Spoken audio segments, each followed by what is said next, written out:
Вы смотрите «Своих не бросаем». О подвигах современных героев, о тех, кто приближает победу в тылу. С вами ветеран боевых действий, участник СВО Артур Галеев. И военкор-волонтер Юлия Краснова. И сегодня у нас в гостях заместитель командира 1-го батальона оперативного назначения имени Салавата Юлаева по тылу Руслан Даутов. Здравствуйте. Здравствуйте.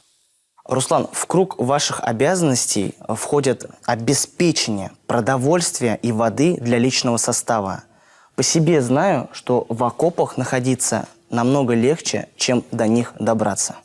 В этом плане у нас вопрос проработан от начала до конца. Имеется опыт, это еще из Донецкой области, также опыт работы в приграничье. Наши военнослужащие сопровождают все грузы до каждого взводно-опорного пункта. Имеются также технические средства, которые позволяют нам обеспечить безопасность от БПЛА, дронов. И, соответственно, также имеются военнослужащие с опытом, которые частенько у нас ежедневно сбивают данные дроны. И в связи с этим мы их также отправляем в сопровождение грузов. Руслан, а блиндажи вы строите в 2 наката? Да, конечно. Блиндажи на взводно-опорных пунктах у нас построены по предыдущим опытам проведения боевых задач. Это и в Донецкой области, и на различных других направлениях. 2 наката, ну и плюс, сами знаете, как минимум 3 метра земли. Ну и в первую очередь всегда используем основной акцент это на маскировку. Вот мы сейчас видим вход в ваши блиндажи. Вот у вас как красиво, все аккуратно. Уютно, очень чисто. Это наверняка одной из принципиальных задач является как порядок в доме. Да, конечно. Мы проживаем там не 1, не 2 дня. Соответственно, задача ставится на достаточно длинный срок, период. И создаем ежедневно себе быт, улучшаем его. Это баня, вот, да, мы видим? Да, это все вот у нас под землей. Это связано с безопасностью в первую очередь. Это все у нас в приграничье. Локацию называть не будем. Но Да, у вас конечно. там даже есть своеобразная комната КХО, да? Комната хранения оружия. Конечно. Конечно, это все связано с теми нормативными документами, которыми мы также руководствуемся в своей повседневной деятельности. Я знаю, что есть одна история, связанная с «Хаймерсом», да? Что это за история? Ракета «Хаймерс»? Да, ракета «Хаймерс». Да, действительно, был такой случай. Это 22-й год, запорожское направление. То, что... Это вот как раз по Вот этой оттуда, истории, да? да? Да, это то здание, с которого мы успели выйти. И нам очень сильно повезло в тот момент. Что-то почуяли неладное. Это вы почуяли? Что-то Да, подсказало я дал вам? команду, оставить данное здание. Это было связано с тем, что была высокая ракетная активность со стороны врага. Вот. И мы старались не выходить на улицу, на открытую местность. Но, тем не менее, как-то вот почувствовал. И спасли своих бойцов. По итогу получилось, так. 15 минут. Вот это, мы уже смотрели, как это здание было разрушено. Вот вам 15 минут. Вот она, служба в тылу. А говорят, что в тылу безопасно. Тыл, оно понятие как растяжимое. Тыл – это не означает то, что мы находимся далеко от тех подразделений, которые выполняют непосредственно боевую задачу на линии боевого соприкосновения.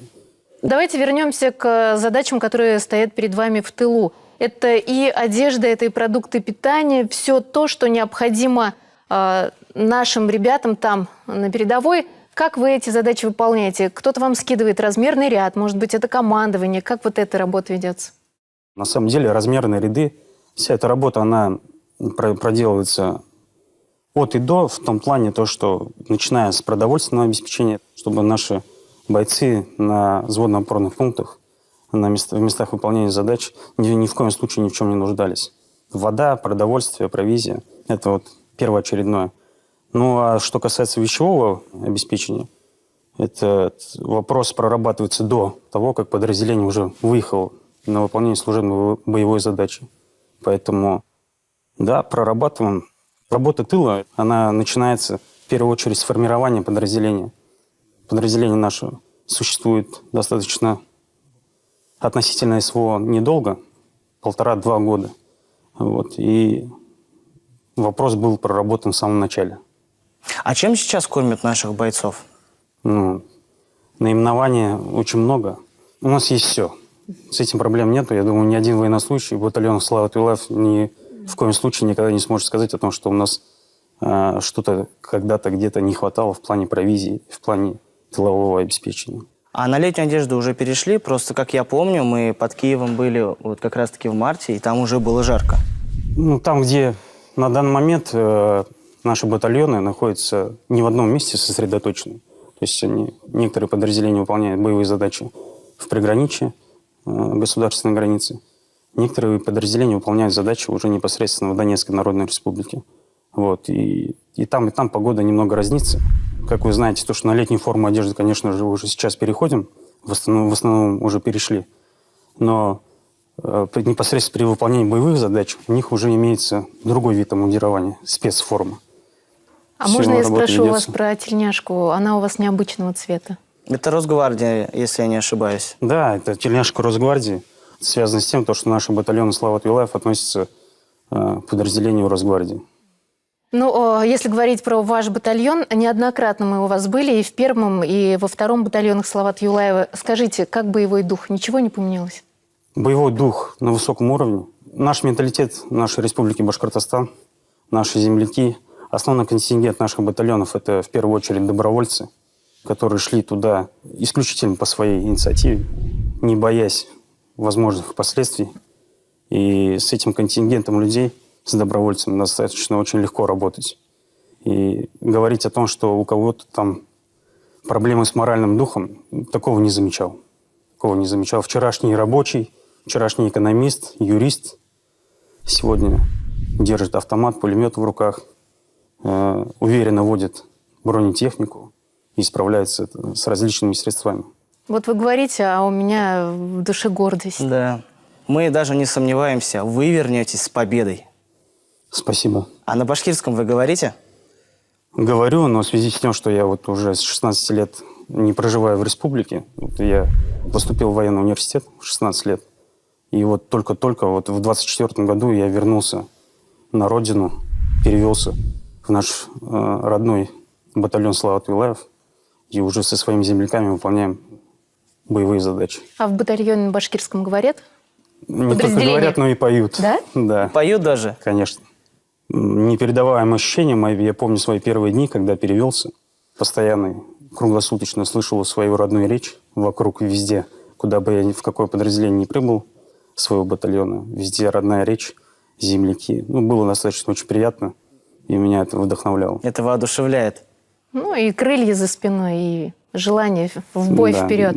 Да. Хоть мы и находимся далеко от республики, но чувствуется Республика родное. в сердце. Да, конечно, правильно. Вас представили к государственной награде Республики Башкортостан, медали Шаймуратова. За что эта награда? Абсолютно недавно узнал о данном событии. Очень горжусь этим. Но в основном это за те заслуги, которые были в общем выполнены мной и моими непосредственно подчиненными во благо наших подразделений, нашего батальона. Это действительно проводилась огромная работа. Данная награда – это заслуга не только моя, но и всех подчиненных, которые непосредственно выполняют задачи по обеспечению наших подразделений материальными средствами, провизией, всем обеспечением. А я, знаете, еще считаю, что в каждой такой награде это любовь ваших близких, любовь и поддержка вашей семьи. Вот кто для вас опора? Для меня опора в первую очередь это моя семья, моя супруга, мои дети, мои родители. Также у меня есть сестренка, у нее тоже семья, постоянно на связи по возможности.